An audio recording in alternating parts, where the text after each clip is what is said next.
When humanity heard the galaxy's cry for help, the UES Pathfinder drifted through the empty darkness of the Kepler 442 system, its blue engines humming softly as it moved between the stars. Captain Elena Rodriguez stood on the bridge with her hands clasped behind her back, watching the endless black through the main window. She was a woman in her 40s with short black hair and steady brown eyes that had seen many wonders during humanity's first journey beyond their home solar system. The Pathfinder was not a warship. It carried no massive weapons or thick armor plating. Instead, it was built for discovery. Its hull was painted white with blue stripes, and it bristled with sensors, communication arrays, and scientific equipment. Earth had sent it out 3 years ago with a simple mission: explore the galaxy and see what was out there. Dr. Marcus Chen looked up from his science station, pushing his wire-rimmed glasses up his nose. Marcus was a thin man with graying hair who had spent most of his life studying alien signals and cosmic phenomena. His console showed readings that made no sense. "Captain," he said, his voice puzzled, "I'm detecting something very strange about this system." Elena walked over to his station, her boots making soft sounds on the metal deck. The bridge was small and comfortable, designed for a crew of 12 people who would become like family during their long journey. "What kind of strange, Marcus?" Marcus pointed to his screen, which showed wave patterns and frequency readings. "This system should be full of background radiation, stellar noise, the usual cosmic chatter. But it's almost completely silent. It's like someone turned off the radio for an entire star system."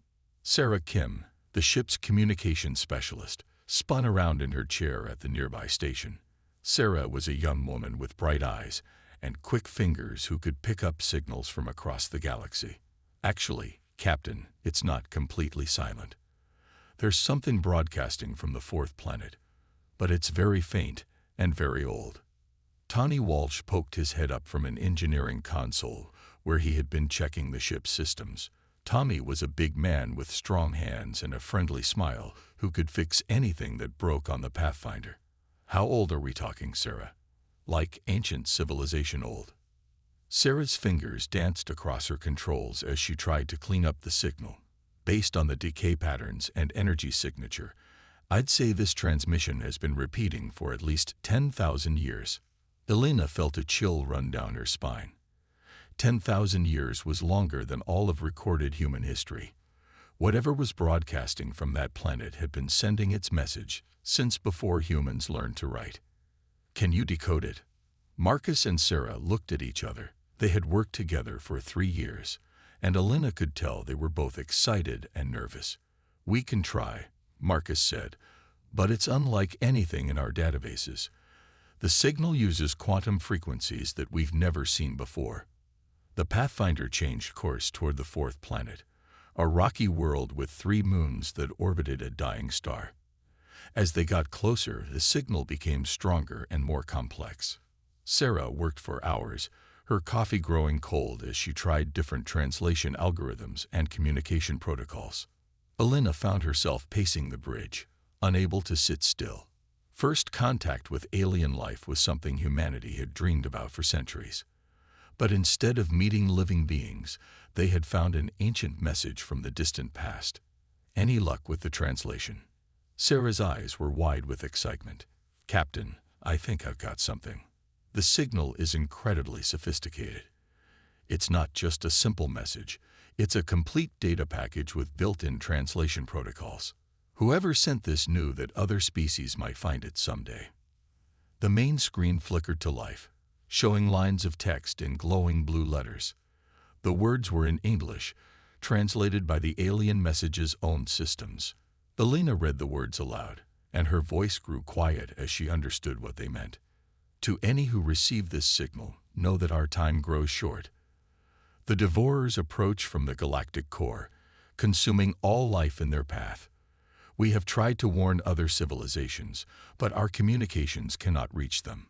Each species uses different methods to send messages across space. We speak in quantum frequencies, but others use bioelectric pulses, gravitational waves, or methods we cannot understand.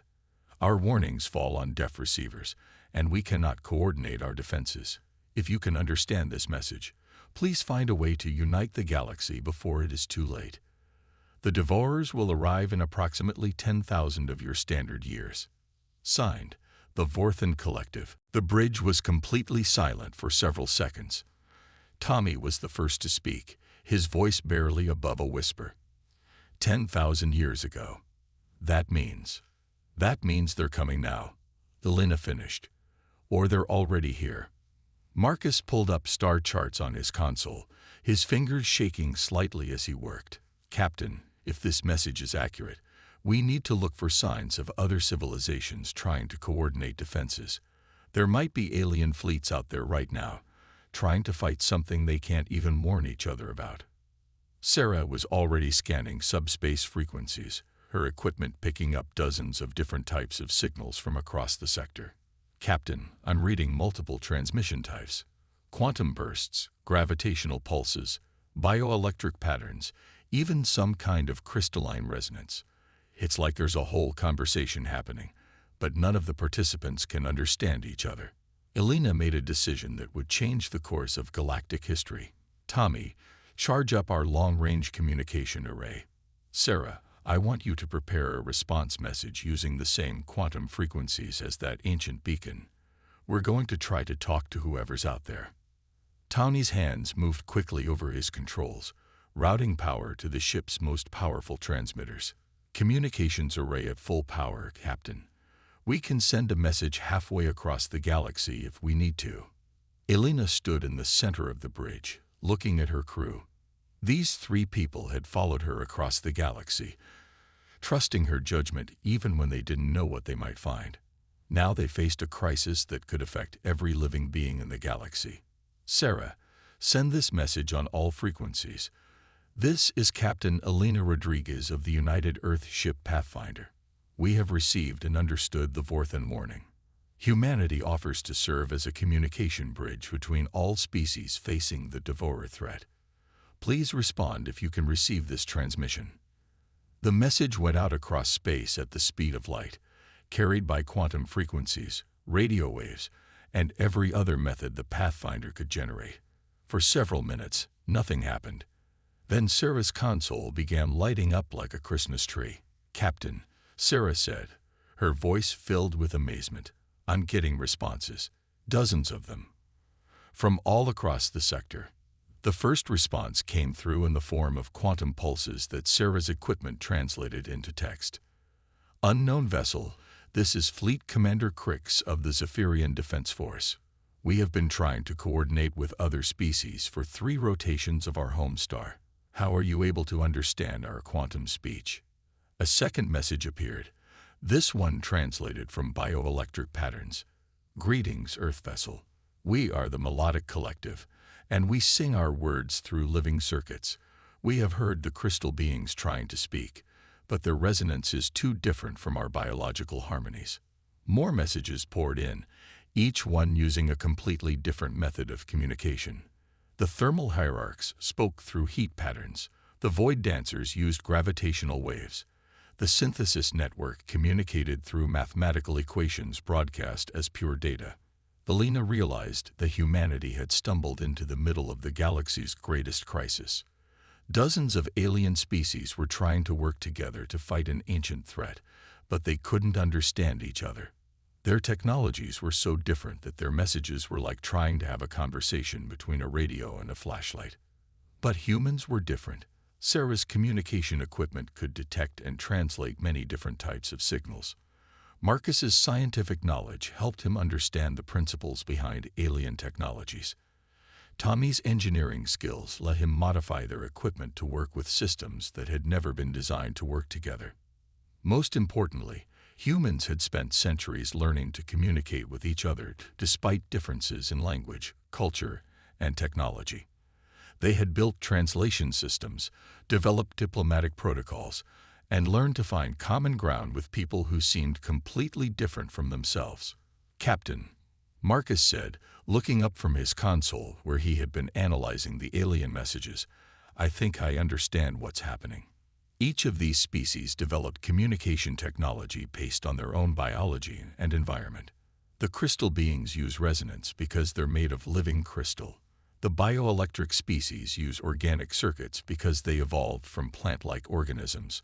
The gravitational wave users probably come from a high-gravity world, where space-time is more flexible. Elena nodded, pieces of the puzzle falling into place in her mind. And because their technologies are so different, they can't modify their equipment to understand each other. Exactly, Sarah added. But our equipment is designed to be adaptable. We built it to discover new things, not just to communicate with species we already knew about. We can receive and translate signals that these alien species can't even detect. Tommy was already working on modifications to their communication array, his big hands moving with surprising delicacy as he adjusted sensitive equipment. "Give me 6 hours, Captain, and I can build a universal translator that can convert any signal type into any other signal type. We can turn quantum frequencies into bioelectric patterns, gravitational waves into heat signatures, whatever combination we need." Helena looked out at the stars, knowing that somewhere in the darkness, an ancient threat was approaching. The Devourers, whatever they were, had been traveling for 10,000 years. They had probably consumed countless worlds and civilizations, growing stronger with each victory.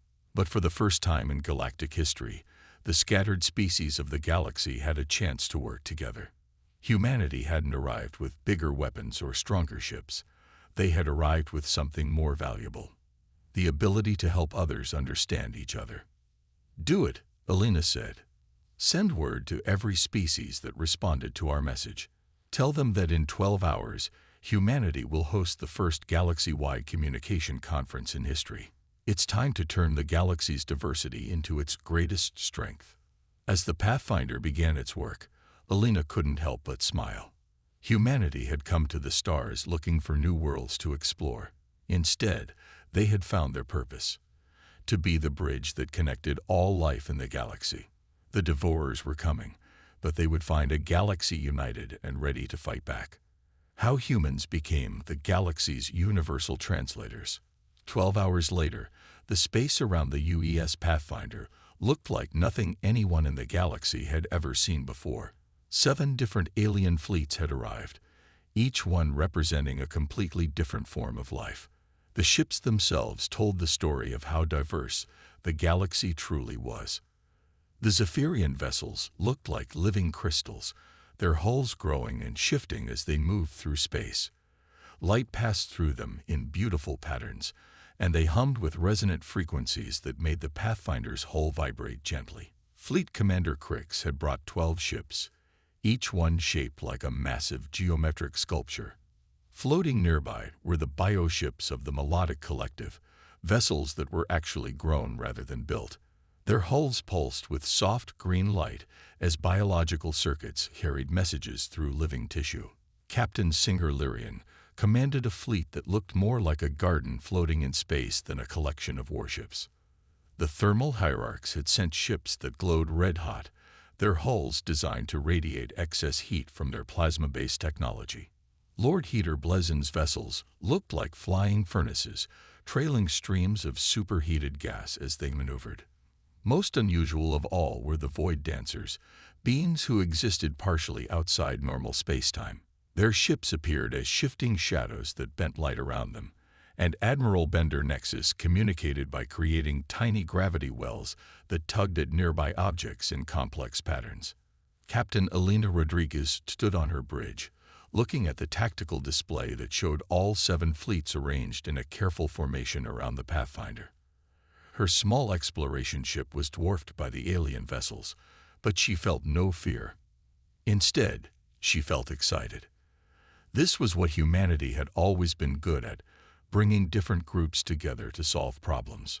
Tommy Walsh had worked through the night to complete his universal translator system. The big engineer had dark circles under his eyes, but his smile was brighter than ever. "Captain, the translation matrix is online and ready for testing. I've never built anything like this before." Dr. Marcus Chen had spent the same 12 hours studying the technical specifications that each alien fleet had provided.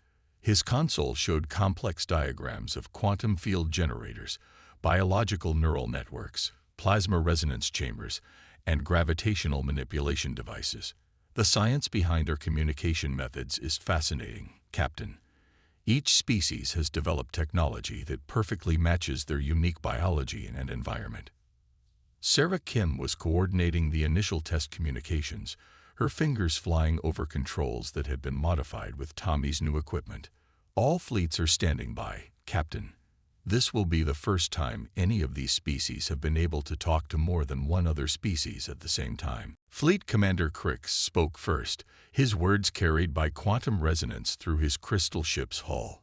The translator converted his quantum frequencies into bioelectric patterns for the melodic collective, heat signatures for the thermal hierarchs, gravitational pulses for the void dancers, and several other formats. On Elena's screen, his words appeared in simple English text. I am Fleet Commander Crix of the Zephyrian Defense Force. For 3 full cycles, we have tried to warn other species about the approaching devourers. Our quantum messages could not reach beyond our own crystal-based technology. Today, for the first time, I can speak to the warm-blooded ones, the heat speakers, and the spacebenders as if they were fellow crystal singers. Captain Singer Lyrian's response came through as complex bioelectric harmonies that her living ships broadcast through space. The translator converted her organic frequencies into quantum pulses for the Zephyrians, thermal radiation for the hierarchs, and other appropriate formats. The song of understanding flows through us at last. We have heard the crystal dwellers trying to sing, but their music was too different from our life songs.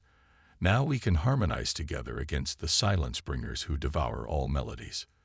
Lord Heater Blazon's words arrived as carefully modulated heat patterns, his ships radiating thermal energy in complex sequences. The fire speech reaches cold space at last. Our thermal warnings burned unheard while the crystal cold and life-warm spoke in frequencies our heat sensors could not detect. Now all temperatures of thought can combine their warmth against the cold devourers. Admiral Bender Nexus communicated through gravitational distortions, creating tiny space-time ripples that the translator converted into all other formats. Reality shapers greet all fixed space entities. Gravity speech now bridges gap between solid matter communications. Unity achieved across dimensional boundaries. Devourers must face combined reality resistance. Elena watched in amazement as more species joined the conversation. The mathematical-minded synthesis network shared tactical calculations with the poetry-loving melodic collective. The rigid thermal hierarchs found common ground with the free-flowing void dancers. Species that had existed in the same galaxy for millions of years were talking to each other for the first time. But the most important conversation was about the devourers themselves. Each species had encountered them or their aftermath, and now they could finally share their experiences. Fleet Commander Crix's quantum voice carried urgency. The devourers consume not just life, but the very fabric of space itself. When they finish with a system, even the stars go dark. Our crystal cities have recorded the deaths of 17 star clusters over the past 1,000 rotations. Captain Singer Lyrian's bioelectric harmony turns sad and mournful. The devourers silence all songs. Where they pass, no life can grow again. The universe itself becomes deaf and mute. Our oldest life ships remember fleeing from their approach in distant spiral arms. Dr. Marcus Chen looked up from his analysis console. Captain, based on what all the species are describing, the devourers aren't just destroying planets. They're somehow unmaking the basic forces that hold matter together. They're not invaders. They're an extinction event that targets the universe itself. Elena felt the weight of galactic history settling on her shoulders. How long do we have? Admiral Bender Nexus created gravity patterns that the translator rendered as urgent warnings. Space-time distortions indicate devourer presence advancing through outer rim systems. Arrival at this location projected within 50 standard rotations. Sarah did quick calculations on her console. Captain, 50 standard rotations is about 73 Earth days. 2.5 months. Elena looked around at her crew and realized that once again, humanity was going to have to find a solution that no one else had thought of. What kind of defenses have each of your species prepared? The answers that came back were not encouraging. Each species had tried to fight the Devourers using their own technology and tactics. The Zephyrians had built massive crystal formations that could resonate with enough power to shatter planets. The Melodic Collective had grown living weapons that could sing reality-changing harmonies. The Thermal Hierarchs had created plasma cannons hot enough to ignite gas giants. All of them had failed. The Devourers had consumed their most powerful weapons and grown stronger. But Tommy Walsh was studying the technical data from all 7 species, and his engineer's mind was seeing connections that the aliens had missed. "Captain, I think I know why all their individual defenses failed. Each species has been trying to fight the Devourers using one type of technology. But what if the Devourers can adapt to any single type of attack?" Marcus nodded excitedly. That would make sense. A force that travels between galaxies would have encountered every type of technology eventually. They would have learned to absorb and counter any individual approach. Elena began to understand where her crew was leading. But they might not be able to adapt to multiple types of technology used simultaneously. Sarah was already working on tactical calculations. If we could coordinate attacks using quantum resonance, bioelectric harmonies, thermal plasma, gravitational distortion, and several other methods all at the same time, the Devourers might not be able to adapt fast enough. Elena activated the Universal Translator and addressed all 7 fleets. "This is Captain Rodriguez with a proposal. Your individual weapons have failed because the Devourers can adapt to any single type of attack. But what if we combined all your technologies into one coordinated assault?" The response was immediate and enthusiastic. Fleet Commander Crix's quantum voice resonated with hope. Crystal resonance combined with life songs and heat fire. The harmony would be unlike anything the Silence Bringers have encountered. Captain Singer Lyrian's bioelectric melody grew excited. Multi-species battle song would create frequencies that no single voice could achieve. The Devourers might hear music they cannot silence. Over the next month, the combined fleets worked together to design the galaxy's first multi-species weapon system. Zephyrian crystal ships would provide the quantum resonance framework. Melodic collective bioships would add organic harmonics that could adapt in real time. Thermal hierarchy vessels would contribute plasma energy that could burn through any defense. Void Dancer shadow ships would use gravitational distortion to bend spacetime around the weapon's effects. The Pathfinder served as the coordination center, its universal translator allowing all species to work together as if they had been allies for centuries. Tommy's engineering skills helped different technologies work together. Marcus's scientific knowledge solved compatibility problems between alien systems. Sarah's communication expertise ensured that complex battle plans could be shared instantly between all fleets.